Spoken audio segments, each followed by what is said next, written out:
ሰሞኑን በማህበራዊ ሚዲያ ላይ በጣም ቫይራል የወጣ አንዲት ታዳጊ በገዛ ጓደኞቿ ጥቃት ሲደርስባት የድብደባ ጥቃት ሲያደርሱባት የሚያሳይ ቪዲዮ ተለቆ እንግዲህ ብዙዎችን አስቆጥቶ ነበረ። ታዲያ እነዚህ ሰዎች በዛሬው ዕለት መያዛቸውን ደግሞ በተለያዩ ማህበራዊ ሚዲያዎችና አንዳንድ ቦታዎች ላይ እየተመለከትን ነበረ። ነገር ግን ይሄ ድርጊት የተፈጸመው የዛሬ 10 ወር አካባቢ ጥቅምት ላይ እንደነበረ ደግሞ ፖሊስ እየገለጸ ነበረ። ቪዲዮ አሁን ላይ ተለቆ ቫይራል በመውጣቱ ነው ሰው የተመለከተውና ያንንም ደግሞ የለቀቁ ሰዎች እነማን እንደሆኑና እንዴት እንደሆነ ፖሊስ እያጣራ ይገኛል የሚል አይነት ነገር ደግሞ ዛሬ ላይ ሰምተናል። ምንም እንኳን ድርጊቱ ከዛሬ 10 ወር በፊት ይደረግ እንጂ ይሄ ቪዲዮ ተቀርጾ ስለወጣ ታወቀ እንጂ ብዙ ታዳጊዎች እንዲህ አይነት ነገር እየፈጸሙ ይገኛሉ። በተለይ ቲክቶክ በሚባለው ማህበራዊ ድረገጽ ላይ እድሜያቸው 20 ዓመት ያልሞላቸው ከ14 እስከ 20 አካባቢ የሚገኙ አንዳንዴም እስከ 25 የሚሆኑ ወጣቶችና ታዳጊዎች እጅግ በጣም አደገኛ የሆነ አይነት ድርጊቶችን ሲያሳዩ እንመለከታለን። ቪዲዮ እየቀረጹ እኔ 09 ልጅ ነኝ፣ የ04 ቀበሌ ልጅ ነኝ፣ እኛ ሰፈር ብትገባ 49 ሰፈር ብትገባ ምናምን እየተባባሉ ሲዛዛቱ ሁሉ እንመለከታለን። እና እነዛ ቪዲዮዎች ላይ ደግሞ አንዳንዴም ስለታማ ነገሮችን ይይዛሉ። ሽጉጥም ሁሉ ከየት እንደሚያመጡ እንግዲህ የእውነት ይሁን የውሸት እሱም ፖሊስ ነው የሚያጣራው።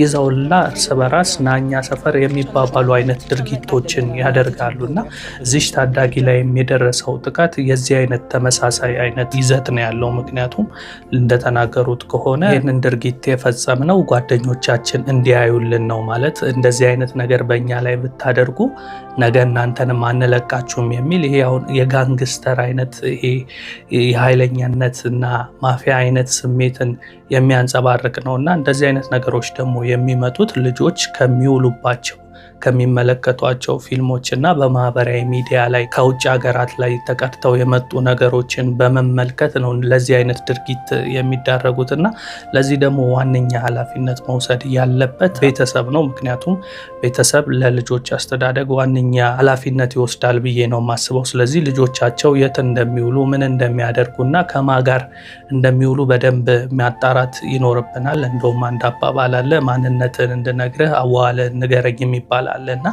አንዳንዴ ልጆቻችሁ ጨዋ ቢሆኑ እንኳን አዋዋላቸው የተስተካከለ ካልሆነ የሚውሉበት አዋዋል ተጽዕኖ ፈጥሮባቸው ልጆቹ ላይ እንዲህ አይነት ድርጊት እንዲያደርጉና አላስፈላጊ ነገሮችን እንዲለምዱ ያደርጋል። ከዛ ባሻገር ደግሞ ከእድሜያቸው በላይ የሆኑ ነገሮችን ሲመለከቱ ነው ለእንደዚህ አይነት ነገር የሚዳረጉትና አይታችሁ ከሆነ ፊልሞች ላይ ምናምን ከ18 ዓመት በታች የተከለከለ ከ16 ዓመት የሚባሉት እነዛ ነገሮች ልጆች ላይ ሊያመጡ የሚችሉት ተጽዕኖ ከፍ ያለ ስለሆነ በዚህ አይነት እድሜ ሬንጅ ውስጥ ያሉ ሰዎች ደግሞ ነገሮችን አገናዝበው ወደ አክሽን የሚሄዱበት ነገር ስሜታዊነት የተሞላበት በመሆኑ ጥንቃቄ ይፈልጋል ነው። ስለዛ ነው ከ18 ዓመት በታች ያለ ሰው እንደ ታዳጊ ነው የሚቆጠረው፣ አዋቂ ነው ተብሎ አይታሰብም። ያ ማለት የሌላ ሰው ድጋፍ ይሸዋል ማለት ነው። ስለዚህ በእንደዚህ አይነት እድሜ ውስጥ ያሉ ልጆቻችሁን ከጎናችሁ ልትዋቸው ልትከታተሏቸው ይገባል። ካለበለዛ ለእንደዚህ አይነት ነገር ነው የሚዳረጉትና ፈጣሪ ብሎ የዚች ልጅ ቪዲዮ ተቀርጾ ወጣ እንጂ እቺ ልጅ ለቤተሰቧ አትናገር። ምክንያቱም የእድሜ ኩዮቿ ነገ ሌላ አይነት ጥቃት ያደርሱብኛል ብላ ስለምትፈራ አትናገርም። እነሱም ደግሞ ይሄ አይነት ነገር ይመጣል ብለው አይደለም ያን ቪዲዮ የቀረጹት፣ ለጓደኞቻቸው በሞባይል እንዲያረግናት እያሉ ለማሳየት ነው። ስለዚህ በቪዲዮ ያልወጣ ግን በእንደዚህ አይነት ጭቆና ውስጥ ወይም ድርጊት ውስጥ የሚያልፉ ብዙ ሰዎችም ደግሞ እንዳሉ እንግዲህ ማወቅ ይቻላልና ከዛ አንጻር ፌዴራል ፖሊስም ሆነ የአዲስ አበባ ፖሊስ በየሶሻል ሚዲያው ላይ ላይቭ ወጥተው የሚዛዛቱ እዚህ ሰፈር ኑ ምናምን የሚሉ ይሄ የግሩፕ አይነት ጸቦችን የሚፈጥሩ እርስ በራስም እኔ እንዲህ ነኝ ምናምን እያሉ ስለት እያወጡ ጦር መሳሪያ እያወጡ ቪዲዮ የሚቀርጹ ሰዎችን መልካቸውን እያሳዩ ስለሚያደርጉ ለምን በቁጥጥር ስር እንደማይውሉ ግራ ይገባኛል። እና እንደነዚህ አይነት ሰዎችን ተከታትላችሁ በመያዝ ለህብረተሰቡ በቪዲዮ መልክ እነዚህ እንዲህ ሲያደርጉ ተያዙ የሚል አይነት ነገር ለህብረተሰቡ ቢቀርብ በእርግጠኝነት ብዙዎች ይማራሉ ብዬ ነው የማስበው። ከዚህ ቀደም ታውቃላችሁ አንድ ሰሞን ላይ ቲክቶከሮች ባለባበስም በተለያየም ነገር ፖሊስ አፍሶ ካስገባቸው በኋላ አይታችሁ ከሆነ በጣም ማህበራዊ ሚዲያ ላይ እንደዛ አይነት ነገር ቀንሷል። በቃ ሰዎች አላስፈላጊ ነገር ብናረግ እንዲህ አቁታችንን ብንወጣ ይሄ ይደርስብናል የሚል ፍርሃት ስላለ ምናልባት ከሀገር ውጭ ያሉ ሰዎች ያንን ካላረጉ በስተቀር ሀገር ውስጥ ያሉ ሰዎች ከዛ በኋላ በጣም ብዙ ስርዓት የያዙ ነገሮችን ተመልክተናል እና ስለዚህ እንደዚህ ያሉ ድርጊት የሚሰሩ ሰዎችን ተከታትላችሁ ለህብረተሰቡ ብታጋልጡ ሌሎች ሰዎችም መፍራት ይጀምራሉ። ዞሮ እንግዲህ ድርጊቱ ከ10 ወር በፊት የተደረገ ነው ተብሏል።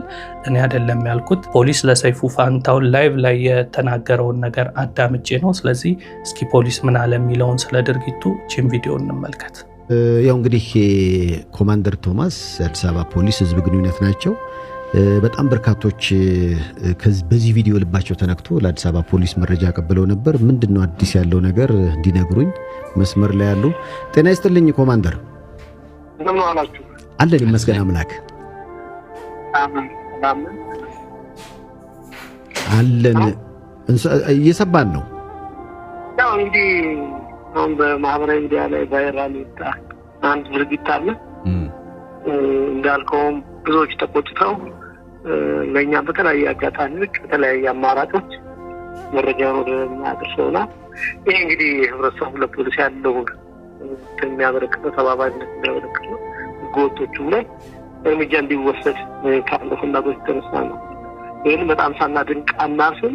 ሰይፉ ይህን ካልኩ በኋላ ድርጊቱ የተፈጸመው ግን ጥቅምት 14 ቀን 2018 ዓ.ም በኮልፌ ቀራኒዮ ክፍለ ከተማ አካባቢ ነው። አራቱም ጓደኛሞች ናቸው። የሚደበድቧትም የሚደበድቧም ልጆች ጓደኛሞች ናቸው። ይህን ድርጊት እንደፈጸሙባት ፖሊስ ሁሉም ተጠርጣሪዎች በቁጥጥር ስር አወጣ። 3 ሳምንት ነው ምርመራ ሲያጣራ የነበረው። አስፈላጊውን ማጣራት ካደረገ በኋላ የምርመራ መዝገቡን በሚመለከተው አካል ልኳል። ልክ ነው። ድርጊቱ ግን አሁን ነው የተለቀቀው። የተለቀቀበት ምክንያት ምንድነው የሚለውን ደግሞ እያጣራን ይገኛል። ስለዚህ ድርጊቱ 10 ወር ሆኖታል ማለት ነው ኮማንደር? ጥቅምት ወር ላይ ጥቅምት 14 ቀን ነው የተፈጸመው። ይሄን ድርጊት ፈጽሟል የተባሉት ወዲያው ፖሊስ በቁጥጥር ስር አውሎ እስከ 3 ሳምንት ድረስ ነው በፖሊስ ቁጥጥር ስር ውለው ምርመራ አጣርቶባቸው ፖሊስ አስፈላጊ ማስረጃ ካሰባሰበ በኋላ ለህግ እንዲጠየቁ የማድረግ ስራዎች እየሰራ ነው። ስለዚህ ለድርጊታቸው ተጠያቂ ተደርገዋል። ያው በፖሊስ እንዲጠየቁ የማድረግ ስራ ምርመራ የማጣራት ስራዎች ሰርተናል። ግን አሁን ቫይራል የወጣው የተለቀቀው አሁን ነው።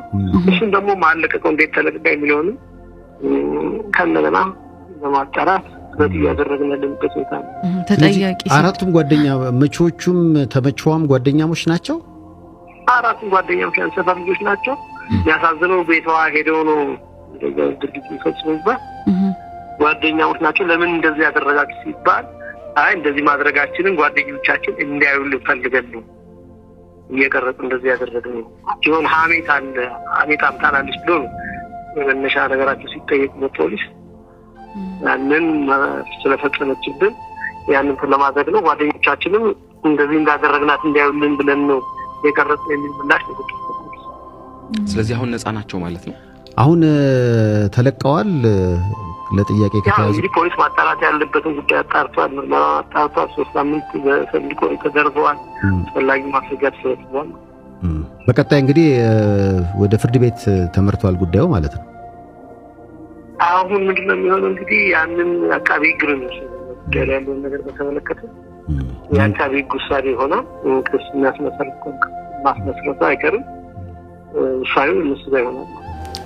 እንግዲህ በቪዲዮ ላይ እንደሰማችሁት ነው ድርጊቱ የተደረገው ከዛሬ 10 ወር በፊት ነው ያለ ነው ፖሊስ። እንግዲህ እስኪ እናንተ በዚህ ጉዳይ ዙሪያ በምን አይነት መንገድ እንዲህ አይነት ነገሮች ይስተካከላል ብላችሁ ታስባላችሁ? የእናንተን ሀሳብ አስተያየት ከስር ጠብቃለሁ።